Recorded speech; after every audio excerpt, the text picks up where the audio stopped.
Откройте, пожалуйста, вашу Библию, послание Ефесянам.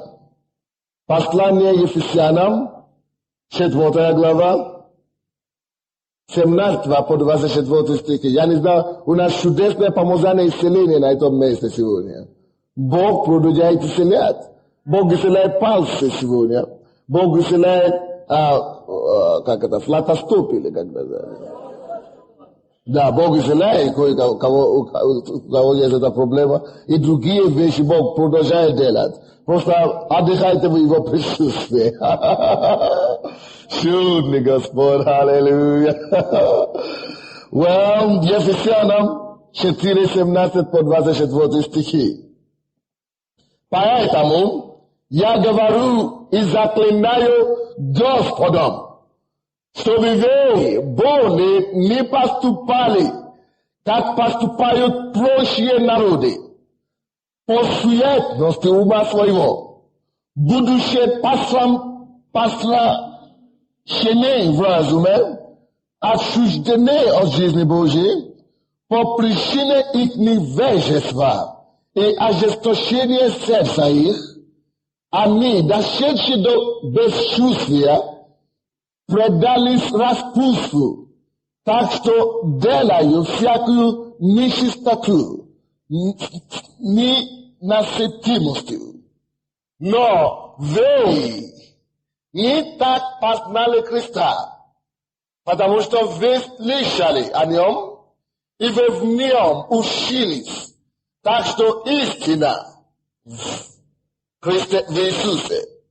Отложить прежний образ жизни ветхого человека, излевающего в обольстительных похотях, а обновиться духом ума вашего и облечься в нового человека, созданного по Богу, праведности и святости истины.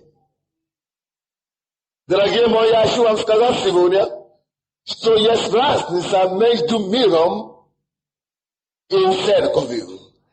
Есть разница между людьми, которые живут в миру, и людьми, которые живут в церкви, которые служат Господу и живут по Слову Божьему. Есть разница, и я вам скажу, эта разница уподобится два мира. Это два разных мира. Абсолютно. Один мир – жизнь мирская, другой мир – жизнь церкви. И Библия говорит нам, что мы не так познали Христа. Итак, я проповедую сегодня на тему «Не так познали Христа». Не так познали Христа, Иисуса, вот значит. Не так познали Иисуса. Не так познали Христа. 17 стих говорит нам, поэтому я говорю и заклинаю Господом, чтобы вы более не поступали, как поступают прочие народы, по суетности ума своего. Потому что мы другой народ, потому что мы живем в другом мире. Библия говорит нам, мы знаем, что Библия это Слово Божие, аминь. Вернее, Бог говорит нам, и в сильном выражении слова говорит, я заклинаю. Не советует нам, не то, что Он советует нам, не то, что Он умоляет нам, не то, что Он говорит нам, можно нет. Но Он заклинает, Он умоляет, Он просит нас, Он почти заповедует нам. Я говорю и заклинаю Господом, чтобы вы более не поступали, как поступают прочие народы, по суетности ума своего. В Киеве, как вы думаете, много людей живут. Больше 3 миллионов, может быть около 4 миллионов. А сколько из вас знает, что большинство из них не в этом зале сейчас? И большинство из них не знают Христа. И поэтому Бог их называет, вы знаете как? Проще. Бог называет их проще. Теперь проще – это люди, которые принадлежат миру этому. Это люди, которые не знают того Христа, кого мы познали. Это люди, которые, как мы с вами раньше, все еще живут в той старой системе, в которой мы с вами раньше жили. Это те люди, которые еще не пережили ту чудесную встречу с Господом, которую ты и я пережил. Это люди, которые еще не руководствуют своей жизнью Словом Божьим. Это люди, которые еще не склонили свои колени перед Иисусом. Они еще ему не сказали: Господь, я уже не я живу, но ты живешь во мне. Это люди, которые еще живут, вы знаете, как? По одному общему принципу. 17 стих говорит нам, как люди, которые еще не приняли Иисуса, живут. Библия говорит, проще эти люди, проще называется их, Библия, они живут по суетности ума своего. Заметьте себе это выражение. Всякий человек, кто еще не принял Иисуса Господом. Я забыл вам сказать, извините, я первую, Бог мне сказал во время молитвы, я просто не успел это говорить. И я вижу, что есть многие люди, которые пришли сюда сегодня, и вы зависимые. Сегодня особенно Бог очень прикасается к вам, вы колитесь. Есть некоторые люди, которые колятся. Есть некоторые люди, которые пьют, независимые. И даже один человек, из-за того, что он колется, он уже разрушил свое здоровье. И у одного человека уже почки, дыхательный аппарат уже легкий, уже еле-еле работает. Из-за зависимости. Но вы знаете, мы не смеемся над вами. Просто Иисус говорит, что Он знает вас по имени. И Он здесь, Он привел вас сюда сегодня, и Он хочет вас освободить. Так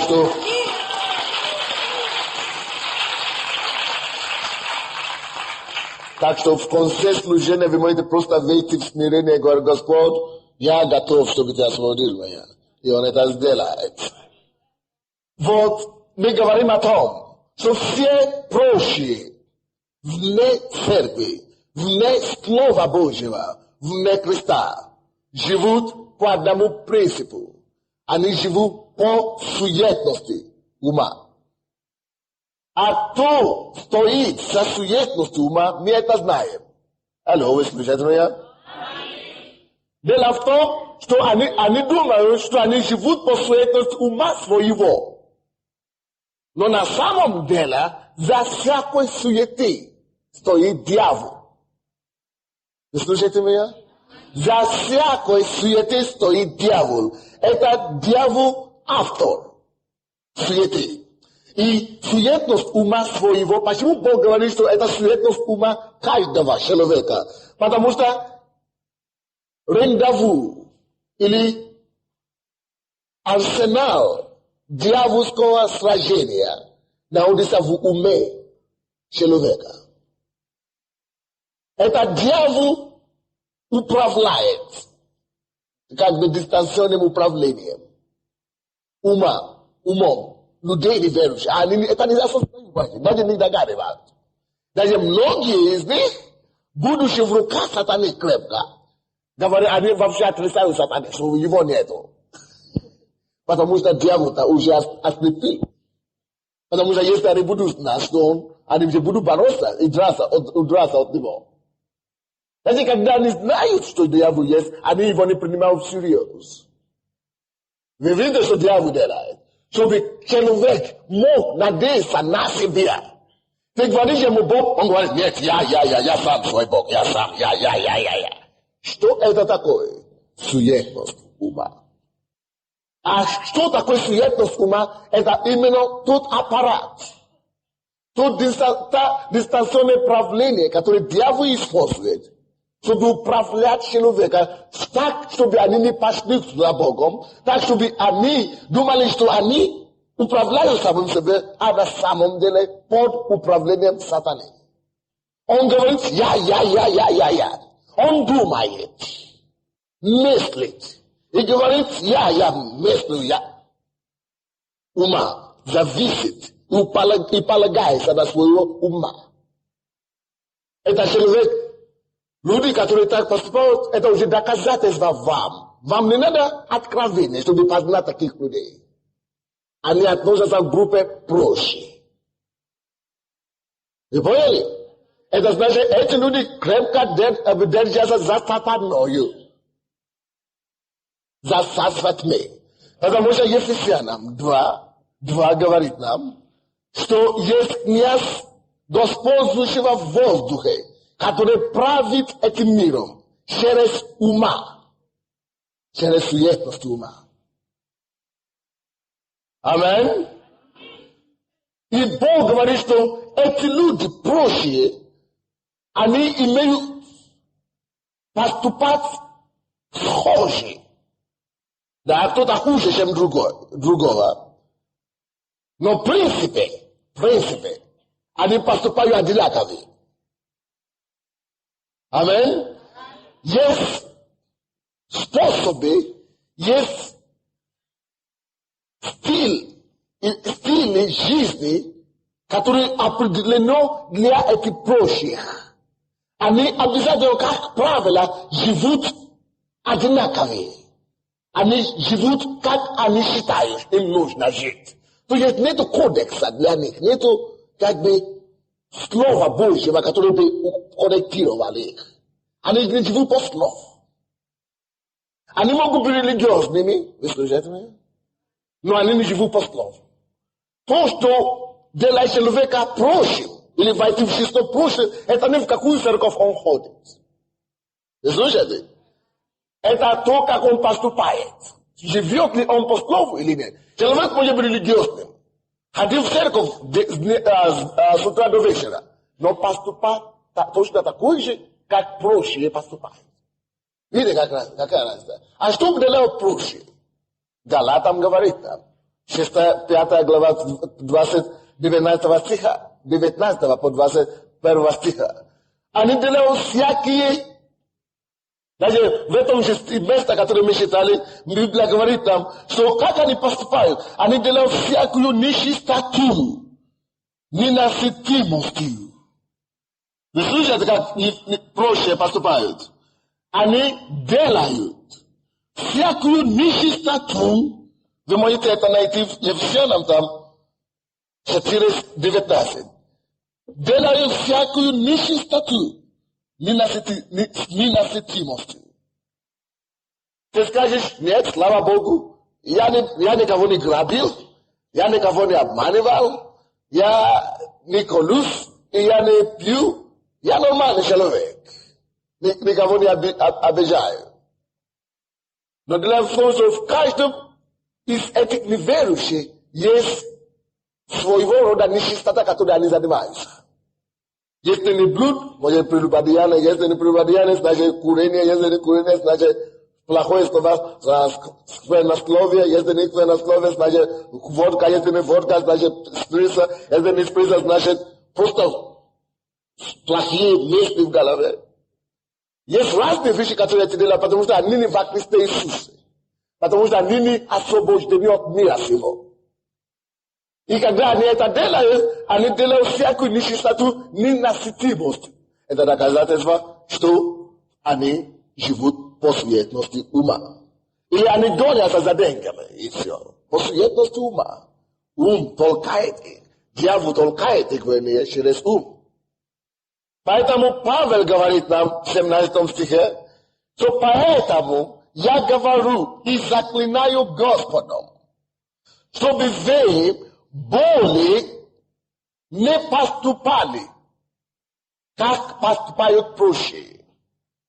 Я заклинаю вас, чтобы вы более не поступали, как поступают прочие. Почему? Потому что прочие поступают без Христа. Мы тут поступали так раньше. И Liko тоже для нашей плоти продолжали делать то, что мы всегда делали. Вы знаете? Но он говорит, я заклинаю вас больше так не поступать, потому что сейчас вы имеете в вас Иисуса Христа. И мы подражаем Иисуса Христа. Мы следуем за Иисусом. Мы поступаем, как Иисус бы поступал. Мы позволяем Иисусу жить свою жизнь через нас. Поэтому он говорит, заклинаю вас не поступать более, как поступают прочие народы, по суетности своего ума. Люди остальные могут быть руководимыми потому, что они думают и видят. Но мы с вами, Библия говорит, Римлянам 8:13, что все водимым Духом Божьим суд сыны Божьи. То есть, все дети Божьи, вы слышите меня, будут водимыми не суетностью ума. То есть, не свой ум будет управлять ими. Не своего я будет управлять ими. Но дети Божьи будут управляемыми, во-первых, Духом Божьим. Вот то, что производит разницу между миром и церковью, между народом Божьим и прочими народами. Прочие народы, они не знают этого, но они управляемы своей головой, своим умом. Поступают, как они считают нужно. Вы слушаете? Но на самом деле, точно так же, как есть Дух Христов, Дух Святой, который управляет верующих, точно так же есть Дух мира сего, Дух злой, который управляет неверующим. Дух злой не приходит, что вот я Дух злой, пойди за мной. Нет, не видно его, но все равно он есть. Возле, точно так же, как вы не видите Духа Святого, но все равно он нас ведет, правда? Вот. Дух Святой ведет нас через нашего сердца и через Слово Божие. А Дух мира сего ведет людей через суетности ума. Поэтому, если ты хочешь кого-то подражать в своей жизни, знай, точно, будь уверен, что я могу подражать кого угодно в церкви, только не те, которые поступают как прочие. В принципе, мы должны подражать только Христа Иисуса. Так что, когда вы знаете, почему Бог нам это говорит? Потому что они окружают нас. Везде, куда мы не пошли, мы видим прочих. На работе неверующие, дома неверующие, везде. И Бог говорит, не поступай, как они поступают. Потому что ты знаешь, чем они водимы.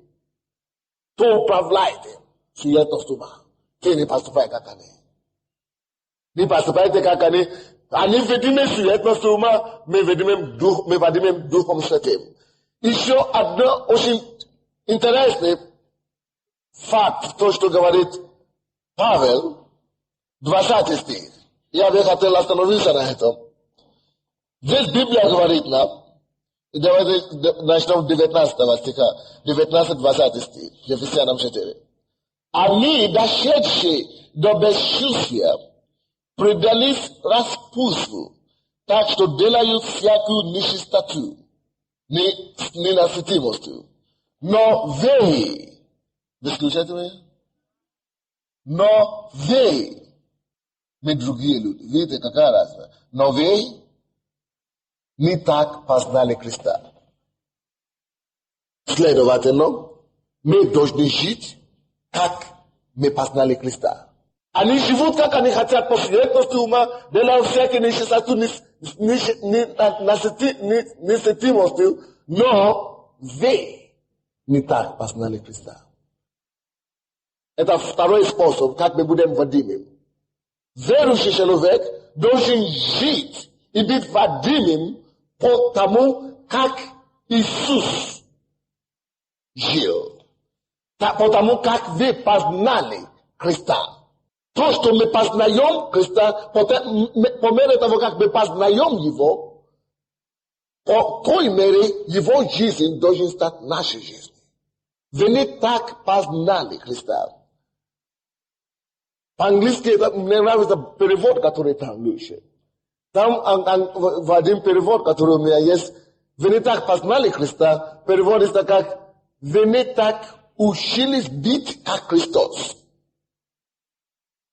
Другой перевод. Вы не так учились быть как Христос, как Иисуса Христа. Значит, когда мы познаем Христа, мы учимся быть как Он. Вы не так научены быть как Он, как Иисуса Христа. Это значит, как только что мы познаем Его, но по мере того, как мы познаем Его, по мере того, Он становится Его личностью, становится нашей личностью. Его характер становится нашим характером. И вы знаете, что нет ничего схожего с характером у мира с его характером Иисуса. Ничего схожего. Аминь. Но мы можем поступать как Иисус, потому что мы имеем Дух Христова в нас. Иисус живет в нас. Это для нас теперь не трудно, мы просто позволяем Иисусу, мы просто отдаемся Ему, говорим, Иисус, живи через меня, и мы следуем за Ним. Но ты никогда не сможешь следовать за Иисуса, если ты не будешь познавать Его. Ты никогда не сможешь быть как Иисус, если ты не будешь знать, каким Он был вообще-то. Поэтому познание, Иисус становится, характер Иисуса становится твоим характером, поступки Иисуса становятся твоими поступками по мере того, как ты будешь познавать Иисуса. Если ты не будешь знать, что Иисус исцелял больных, Его характер исцеления не будет в тебе. Его свойства исцеления не будет твоим свойством. Если ты не будешь знать, что Иисус жил над грехом, Его свойства жизни над грехом не будет твоим. Так что мы познаем Иисуса, чтобы быть как Иисус. Аминь. Библия говорит, вы не так познали Христа. Мы должны жить согласно того, как мы познали Христа.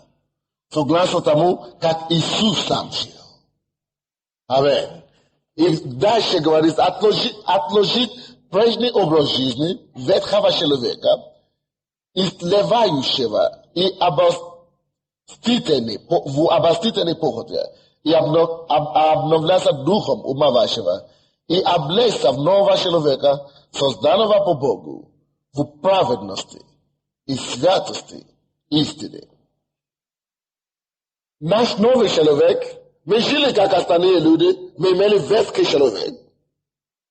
И Библия говорит отложить.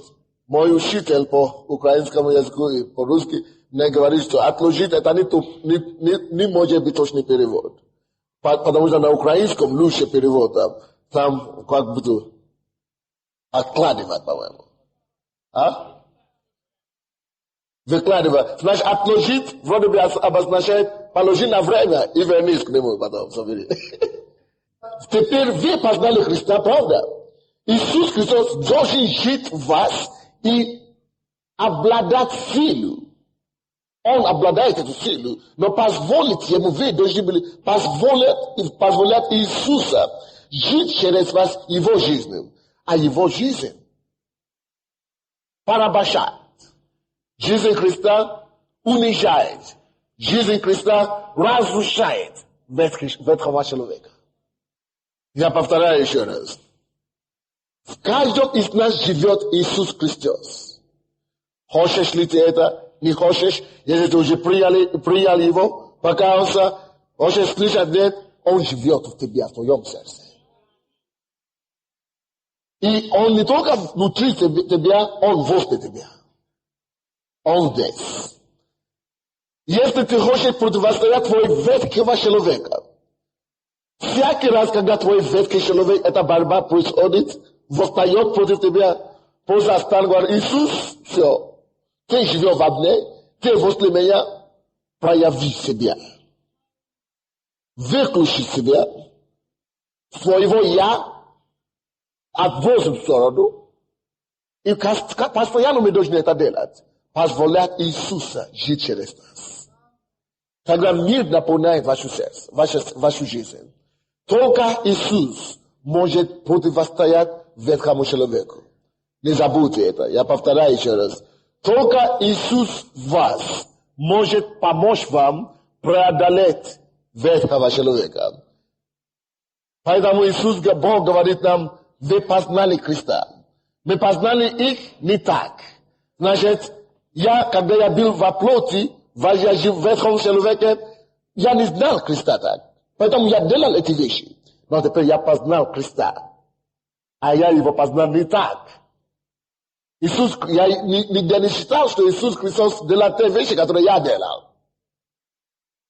Поэтому личность Иисуса, его свойства поражает, унижает и разрушает ветхого человека.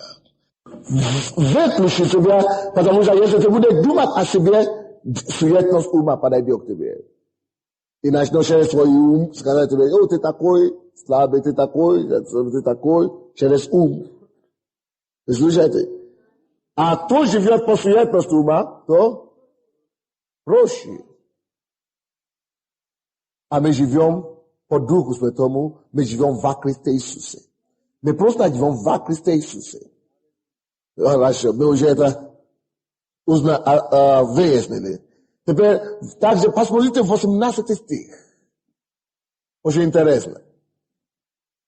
18 стих говорит нам, почему неверующие, прочие так живут. Не только потому, что дьявол управляет ими, но главная причина в 18 стихе. Будучи помрачены в разуме, они отчуждены от жизни Божьей. Вы видите? Факт и причина, почему любой человек не верует в Бога, почему люди поступают по суетности ума, это потому что они отчуждены от жизни Божьей. Вы понимаете меня? Если ты покаялся, и ты перестал ходить в церковь, ты перестал читать Библию и молиться, ты тоже будешь отчужден от жизни Божьей. А ты уже приобрел жизнь Божью, но ты можешь самого себя отчуждать от жизни Божьей, если ты перестанешь питаться жизни Божьей. Насыщаться Христом. Вот. Люди, которые поступают как проще, и ты начнешь что поступать как проще. Ты обнаружишь, что ты сам продолжаешь делать те вещи, которые ты раньше делал. Почему? Потому что ты отчужден от жизни Божьей. Поэтому Бог говорит, не поступайте как они, потому что они вообще отчуждены от жизни Божьей. Если кто-то не во Христе Иисусе, мы не имеем права подражать ничего, то, что они делают. Потому что они пострамлены в уме, они отчуждены от жизни Божьей. Но мы с вами живем жизнью Божьей. Во Христе Иисусе ты имеешь жизнь Божия. Что такое жизнь Божья? Жизнь Божья – это жизнь полна любви. Библия говорит нам 1 Коринфянам 4:8, 1 Иоанна 4:8, что кто не любит, кто не знает Бога, ибо Бог есть любовь. Жизнь Божья. Представляй себе, Иисус живет в тебе. Аминь. А Иисус, Библия говорит, Евангелие от Иоанна 1:18, что никто не познал, не видел Бога никогда. Никто никогда не видел Бога, но кроме единородного Сына Божия, Иисус Христос, Он явил Его. Вы видите, что Бог говорит? Иисус Христос, Он явил Бога. Иисус Христос явил жизнь Бога. Он явил не только жизнь Бога, Он явил Бога полностью. Значит, в Иисусе есть жизнь Божья. Если в Иисусе есть жизнь Божья, а Иисус где сейчас? В нас, с нами. Este Iisus živio v nas, me prijali Isusa, znači mi сейчас prijali жизнь Божия. Что значит жизнь Божья? Жизнь Божья – это жизнь в любви. Это мы ходим, ликуя, радуясь.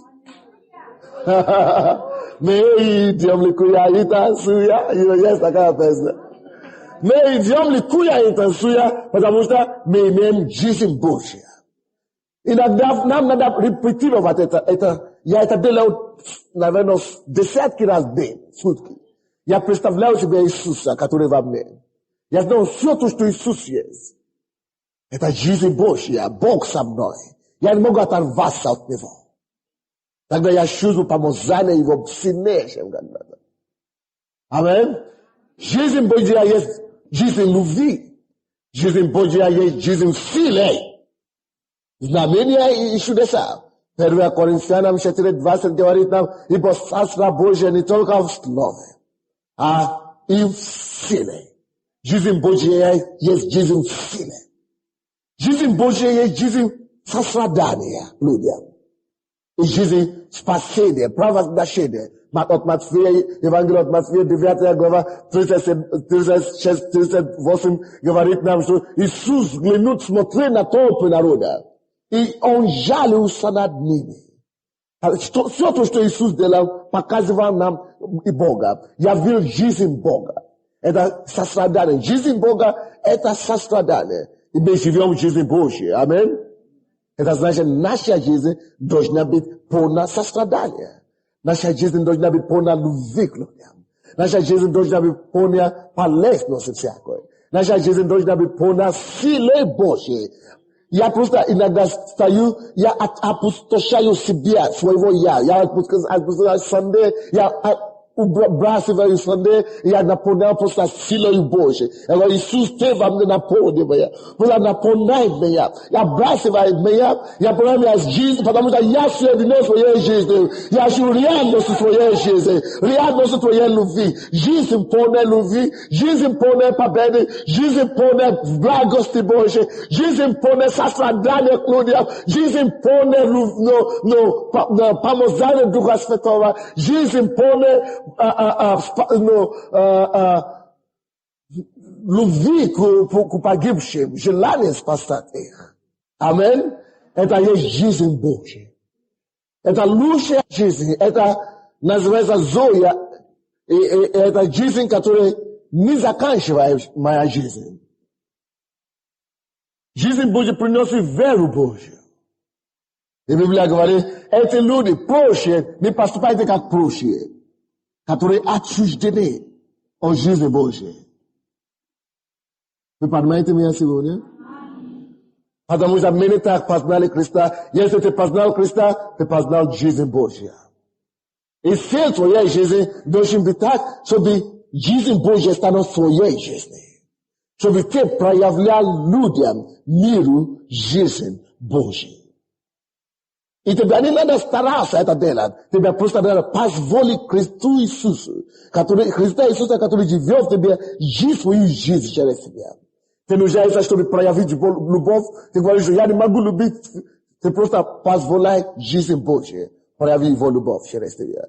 Ты хочешь проявлять Божье сострадание, позволь Иисусу проявлять его сострадание. Ты хочешь позволять, ты хочешь силе Божьей, позволяй Иисусу проявить его силу через тебя. Понимаете меня? Не поступайте более как прочие, которые поступают по суетности ума. Мы не так познали Христа, ибо то, что мы познали Христа, это жизнь Божья. Вы ревнуетесь по жизни Божьей? Вы представляете себе, что такое жизнь Божья? Если вы не представляете, представляете себе Иисуса Христа, когда Он ходил, все то, что Он делал. Это жизнь Божья истекала через Него. Вот все то, что Он давал людям, это то, что жизнь Божья дает. Жизнь полной силы, полной энергии. Жизнь Бога. Некончаемая жизнь. Жизнь излияния, радости, мира, праведности. Поэтому это 24 стих говорит нам, чтобы мы облечься нового человека, который создан по Богу. Видите, по Богу, по образу Бога. Потому что мы приняли Иисуса, и Иисус дал нам жизнь Божию, значит мы созданы сейчас по Богу. Закройте ваши глаза и преклоните вашу голову. Поговорите с Отцом. Просто скажите Ему: Господь, я хочу поменьшить себя. Я хочу поменьше Андрея. Я хочу вообще, чтобы я не был уже никто. Чтобы меня не было здесь. Я хочу, чтобы твоя жизнь начала проявляться через меня. Каждый поговорите с Богом. Лично от себя. Я нуждаюсь в твоей жизни. Оно уже есть в тебе. В твоем духе уже есть жизнь Божья. Позволь эту жизнь появляться через тебя. И скажи Иисусу: Иисус, ты живешь во мне, прояви свою жизнь полностью. Твое сострадание, твою любовь, твою силу, твое знамение, твое дерзновение, твою власть, твоя жизнь через меня. Поэтому я не хочу поступать больше, как проще. Но чтобы Христос Иисус жил во мне, проявлялся во мне и прославился во мне. О, мы благодарим Тебя, Господь, за Твою жизнь. И видите, я просто вижу сейчас, что сила Божья проходит через многие из вас. Многие люди, вы просто ощущаете силу Божью сейчас проходит через вас. Я попрошу вас просто, представьте Иисуса перед собой. Вы можете держать его, вы можете положить свою голову ему на плечо. Но он возле вас, он с вами. Впитывайте его силу. Впитывайте его жизнь. И позвольте эту жизнь стать своей, вашей жизнью. Чтобы меньше было вы. Иоанн Креститель говорит, чтобы я уменьшился, но чтобы он увеличился. В тебе, в моей жизни, Иисус, я хочу уменьшаться. Каждый день и каждый день. Я хочу уменьшаться своего «я». Но чтобы ты увеличивался. Один на один, лицо к лицу. Просто открой свое сердце Господу. И скажи ему также, что ты не очень быть контролируемый своим разумом, как мир. Я не хочу поступать по суетности ума Божия. Я отлагаю, я свергаю себе этого ветхого человека. Хочу быть водимым полностью Твоим Духом. Господь, я прошу, чтобы Ты сам сегодня вооружил, укреплял своего народа, чтобы каждый из нас стал могущественным в Тебе, именно во Христе Иисусе. Чтобы жизнь Христа Иисуса стала нашей жизнью, чтобы мы начали проявлять Иисуса. Точно так, как Иисус пришел и явил Бога Отца, чтобы мы начали каждый явил Иисуса. Явить Иисуса в нашей жизни. Ты, Иисус, ты пришел и ты явил Бога Отца миру. Мы хотим явить Тебя сейчас. Через нас, Господь, прояви себя. Дух Святой, ты пришел для этой цели, чтобы через нас проявлять Иисуса миру. Мы доверяемся Тебе, Господь, что Ты это сделаешь. И Твоя жизнь стала нашей жизнью. И люди, которые придут в контакт с нами, будут